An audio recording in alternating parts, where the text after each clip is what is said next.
Worst gig was the second gig. Oh, So, really? yeah. So the first gig went great. Someone on the back of that booked me to do a bar about half an hour outside LA, and they said, "Can you do half an hour?" And obviously I think I've just done 15 minutes, so this can't be a problem. So my second ever gig, half an hour. I turned up, and it was a karaoke night in a bar where they decided they stopped the music halfway through and went, "We've got a surprise for you now," right? Because someone had seen me do quite well at this other gig.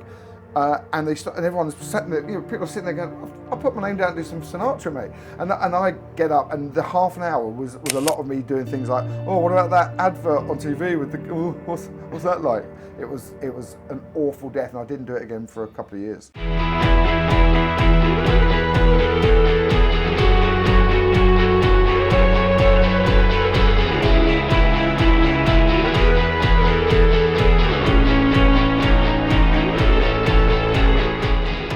We've just had an unbelievable shoot with Barry Castagnola. That's how you pronounce your name, isn't it? Barry Castagnola. It is, yeah. It's not then, I've obviously got it wrong no, then. No, technically Castagnola, but I don't do the nya. Oh, nya. It feels pretentious. Yeah. But So, you're yeah, not a pretentious man. No, that's why I don't do it. There's Barry.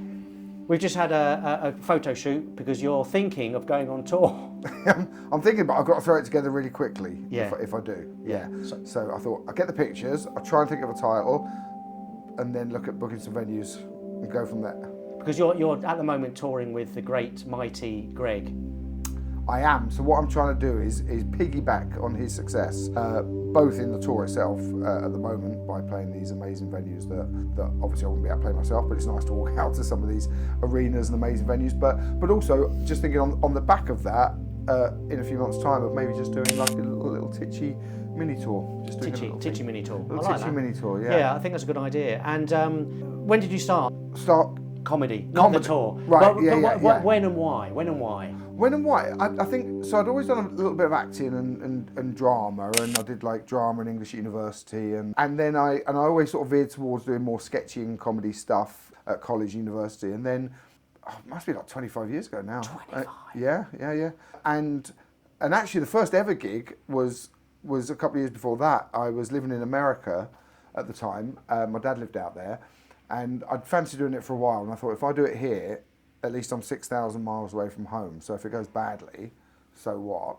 And I did, and there was like a thing at the LA Comedy Store where they were advertising for a new Thursday night thing there, and I had to go and do an audition, like 2 minutes, 3 minutes or something, in front of 3 people, and then I got a phone call saying, right, you're on this Thursday, 15 minutes, and I had no sense that you're supposed to build up like a 5-minute set or 10-minute set, so I'm like, okay, so I went and did 15 minutes, and the first gig I did went much better than it should have, and I think because there were about 6 or 7 acts on, and I was the only English person, so I think they were, and because I'd been on stage doing acting, I sort of got away with it. Terrible material. Like, oh, it was real sort of, like, looking back now, it was real just like about the US immigration card and safety stuff on a plane. It was sort of quite hacky material now when I think about it, but well, yeah, I'm thinking about it, it was.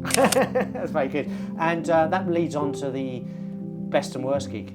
Best gig, worst gig? Worst gig was the second gig. Oh, So, really? yeah. So the first gig went great. Someone on the back of that booked me to do a bar about half an hour outside LA, and they said, "Can you do half an hour?" And obviously I think I've just done 15 minutes, so this can't be a problem. So my second ever gig, half an hour. I turned up, and it was a karaoke night in a bar where they decided they stopped the music halfway through and went, "We've got a surprise for you now," right? Because someone had seen me do quite well at this other gig. And everyone's sitting there, people are sitting there going, "I'll put my name down and do some Sinatra, mate." And I get up, and the half an hour was a lot of me doing things like, "Oh, what about that advert on TV with the, oh, what's that like?" It was an awful death, and I didn't do it again for a couple of years. Oh, really? Yeah, but awful death as in they stared out, or they just kind of, But they were bemused, and then people would like a bit of silence. They gave me and then. They were resentful, and then they just sort of talked amongst themselves. And I also had a gig once, in fact, similar to that, because they're the worst, I think. At least if you're being heckled, you can react to something. I remember when I was really new doing the Belfast Empire and being on first, and just from the beginning they were at me, and I was trying to sort of bat it back, but inexperienced. And honestly, if 10 minutes in, if you had walked into that room, it just looked like a busy bar where there happened to be a man in the corner talking. That's a very funny image of that. Oh, they were just talking. They gave up. They were just talking amongst themselves in the end, like it was a pub. That was a good worst gig, or bad worst gig, but a good story of a worst gig, if you know what I mean. So what about the best gig? Have you got a best gig? I don't know. I don't know if I have really actually a single gig. I really enjoyed like going up to Edinburgh. I really enjoyed doing shows that weren't necessarily just stand up. So I always felt if I went to Edinburgh, I'd try and do something where it was either a character thing or it was a bit more multimedia or something that felt like it's a show. If I was at that time all year doing stand up. So I quite enjoyed doing. I did like a character Donnie Donkins and did like just a sort of almost like an anti-comedy thing about a desperate comedian who was going to Edinburgh to try and get famous. That was the show. Yes, sort of the show and the purpose behind doing the show. No, but I just enjoyed doing that. I went and did all the late night gigs in Edinburgh, and there was no pressure because it was a bad comedian. So if I died, I could react to that and people not knowing what's going on. And if it went well because they realised that I was being bad, then that was a bonus as well. So it didn't matter whether it went well or not. And I quite enjoyed it when it didn't. That's good. If you weren't doing showbizy stuff, showbiz, any kind of showbiz, because I know you do directing, you do films, you do lots of different things. And you're an artist, I would say, Barry. An all-rounder. An all-rounder. Well, yeah, that sounds a bit... Jack of all trades. Yeah. What would you do if you weren't doing showbiz? What would I do? What would I want to do? In terms of what would I do, I had thought lots about teaching. Although since then I've met lots of comedians who've done the reverse. Yeah. Comedians who have become teachers who became comedians. Wasn't Greg? Greg, yeah, Jeff Norcott. There's quite a few actually. Rob Rouse. There's loads, but I think and most of them were like, no.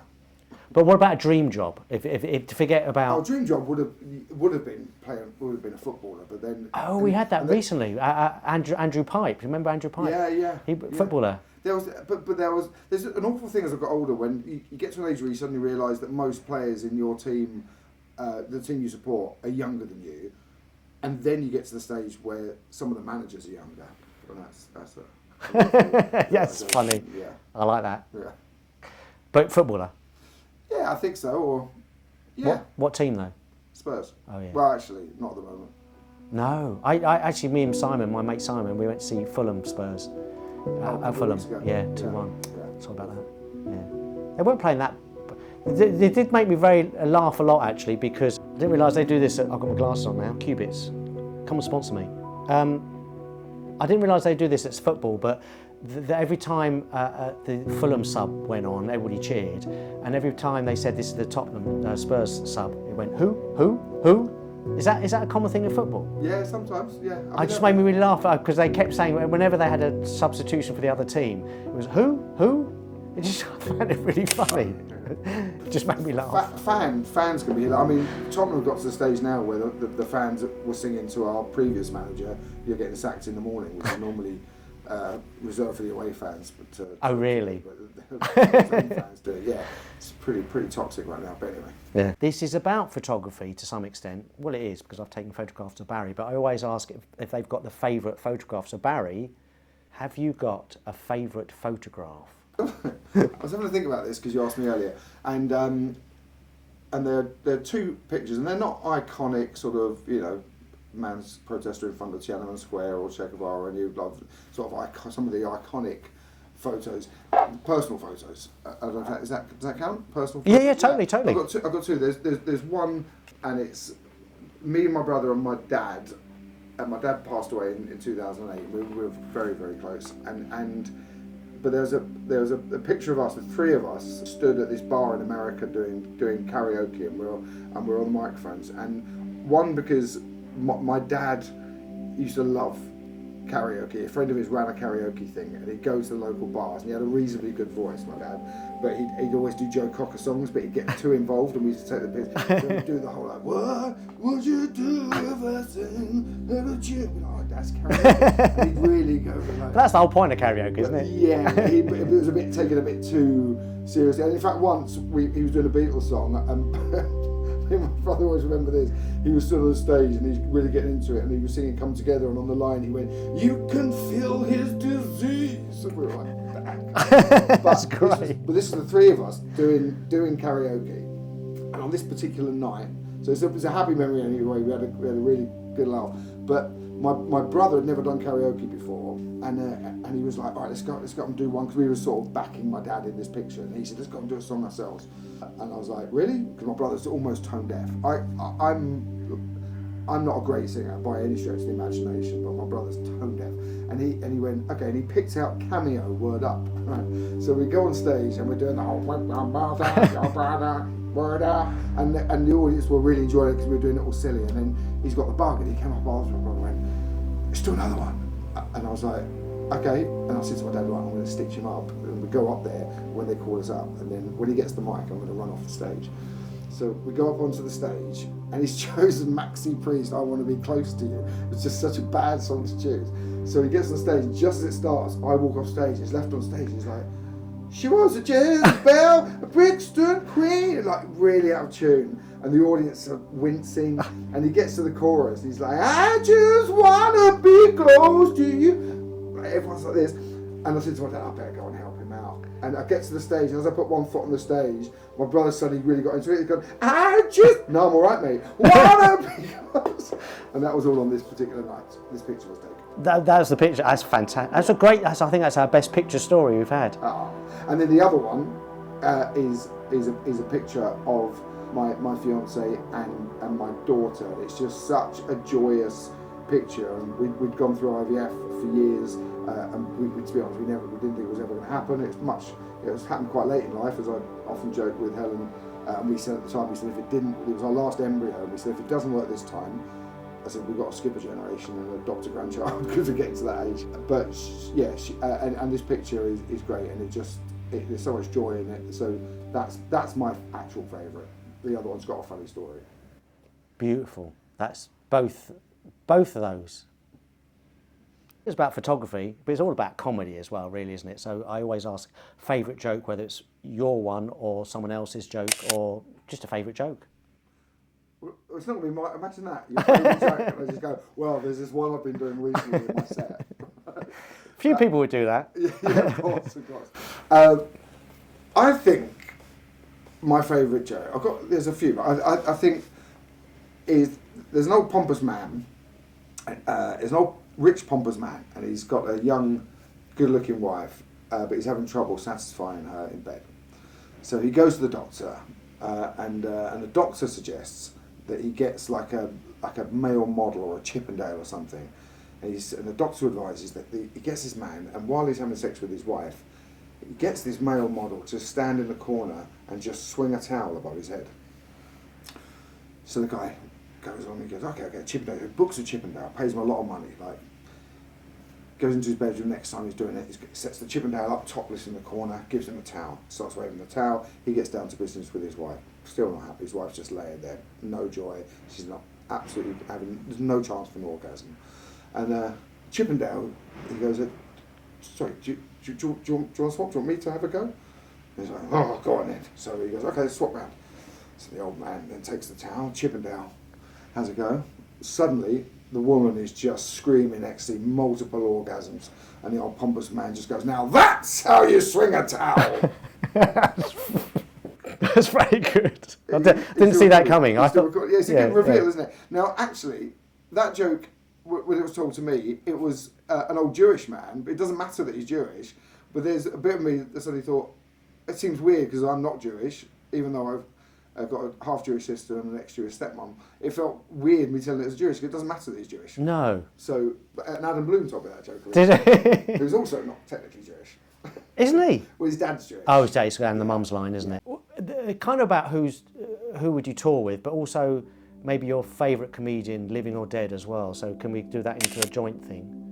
Yeah, it's always hard with favourite comedian, as in because so many people do different. Like growing up, I was a massive fan of Peter Cook, particularly, but also I remember I had the old Amnesty International, the old Policeman's Secret Ball. Policeman's Ball, on VHS, and I used to watch them regularly. I remember that Tarzan sketch with Peter Cook and Dudley Moore. Was that one-legged? Yeah. Such that line of "I've got nothing against your right leg, trouble is neither of you." It's a brilliant line. I was a huge fan of Peter Cook, and then over the years I remember watching Eddie Murphy when I was a kid. I love Richard Pryor, George Carlin, a lot of American comedians. There was I liked Ben Elton at one point when I was younger. Do you know what I mean? I thought his stand up was really interesting, and then I think there's so many of our peers as well that we've worked with over the years, and there's so many of them that you go in different ways, whether it be one-liners, whether it be storytellers. So I always find that a difficult question to answer, as in a favourite comedian. Oh, that was another one when I was really young. Max Boyce, and I think that was I had a cassette for some reason. I did as well. Cassette, yeah, and I loved it. Really lovely storytelling, very funny. So that was probably the first sort of stand up, if in the sense that I really got into and listened to, and it was this Max Boyce. Good answer. Yeah, no, mine was Max Boyce. There was another another guy, a bit like Max Boyce, but he had a squeeze box, and was it Harding? Mike Harding. Oh, I don't think I know him. No, he was. I used to listen to cassettes as well. Yeah. And what about touring? Who would you like to tour? I mean, I know you are touring. Well, so I've done. This is like the third tour I've done with Greg. I've done the last two now. When we say Greg, we keep saying Greg, but Greg. So with Greg Davies. Yeah. And to be honest, I love it. We're good mates anyway. Have been for years, and we have a really good laugh. I mean, I'd imagine there'll be lots of people who you might admire as comedians who might be tricky on tour, but with Greg, it's really easy going. It's we have a great laugh off stage. Can't think of anyone that I particularly want to tour with more. Really, it's great hanging out with your mate, doing some lovely venues, nice hotels. What's not to like? It's good, isn't it? Good answer. Greg, can you get me on the next tour? Don't, Greg. Watch time. Most comedians I know wear a Casio because of the stopwatch. I'm wearing my San Martin, looks like a naughty Rolexy thing, but it's not. Very much cheaper. So much cheaper. But it's nice, actually. I like it. It's GMT, so tracks your time around one place. I don't know what it is, but I do like it. It's quite nice. Did you say it's GMT? GMT, no, Greenwich Mean. No, I don't mean that, do I? GPS? No. It tracks another time zone. Oh, clever. I might not put that on. I might put that on in there. But what watch are you wearing, young man? So I am actually wearing an Apple Watch. Annoyingly, I'm a slave to Apple, which is really ironic considering how they're made. What I quite like about it, but I get slightly obsessed with is my steps. I'm training for a marathon at the moment, and even when I'm not, I do run. Doesn't look like it, but I do run quite a bit. And I like to keep an average of like 15,000 steps a day, but I get obsessed now with the sleeping. So I'm constantly every morning now looking at what my sleep was the night before, and then that sometimes stresses me out when I don't sleep. Can it test how you sleep as well? Is that the thing, or? Yeah, I think it will show your interruptions. Like the other night, I'd done a 15-mile run for training for the marathon. I was absolutely exhausted, and I went to bed early. For me, it was about 9:45, and I got 8 hours 11 sleep, but I got like 80 on my sleep score out of 100 and I was like, why is it not 90 or 95? I got 8 hours 11. I never do that. I've got a young child, and there was loads of interruptions. So there was loads and loads of like orange on the chart showing that I'd woken up. And I don't know whether that was just aching or muscles repairing themselves. Yeah. But each day I start my day by looking at my sleep score and being disappointed. It's a terrible way to start the day. Thank you, Apple. But that's the problem, isn't it? You feel stressed. I think it was Harry Hill had a joke about a Radox, a relaxing bath, but the Radox cost a little bit more than any other bath thing, so he worried about how much that I can't remember, something like that. But I might not. Must be a real problem for that millionaire. Yeah, maybe that's the wrong way of putting it. Let's do a selfie. Selfie time. Heads down. You don't have. Oh, it's on video. He's done video. I've done video. I'll show you the video. Heads down. don't know. Oh, cheers, Baz. Oh no, Baz. Barry. No one says Baz, Barry. yeah, Really. Baz is fine. Cheers, mate.